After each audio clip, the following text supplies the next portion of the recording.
tutorial. Right now we're looking at lesson 4, bubble 6, about how to use our heading tags.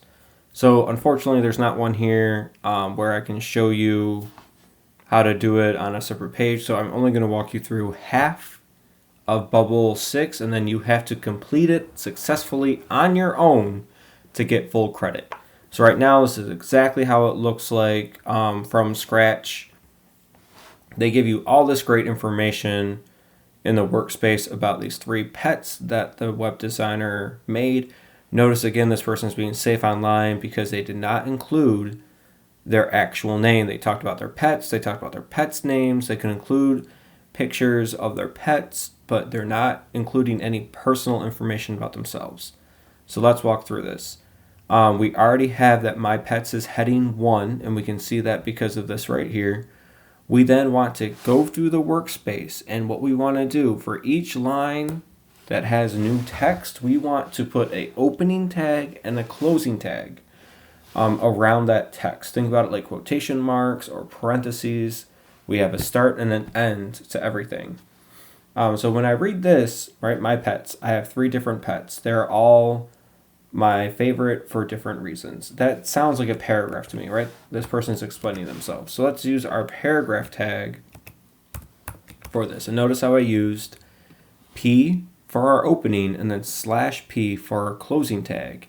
And then notice over here in the preview, we now have a separate paragraph. If we continue working through our code, the next thing we have is this thing that says Lula. Lula, dog. And then Lula's been my dog for 2 years. She's really fun to play with, etc. We want to somehow design this to make it look just like our workspace, but over here in the preview.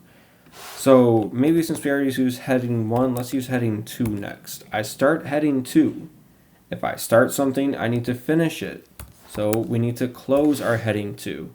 Notice right away it makes Lula into a more bold design, a little bit smaller than my pets, but it's good. The next thing is dog. It's telling us that Lula is a dog. So we could do heading 3, we could do heading 4, we can do heading 5, whatever we want to do. It's your choice, but remember, if you make it heading 3, our closing tag also must be heading 3. If we make it heading 4, our closing tag must be heading 4. All right? I will keep it heading 4. What I've seen a lot of you doing is we're putting in P here because we think heading 4 makes it bold and then the paragraph makes it separate. That's not true. Heading by itself will separate text from each other. We don't need to do it. But the next one, Lula's been my favorite dog for 2 years and she's really fun to play with. I like to take her to the park. Her favorite toy is an old tennis ball. That is not a heading. So again, we would use our paragraph tag and our closing paragraph tag to make it a paragraph.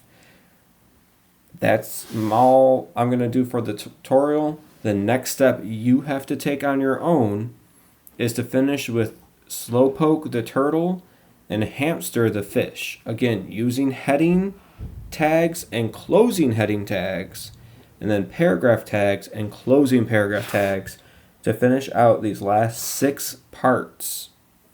Good luck.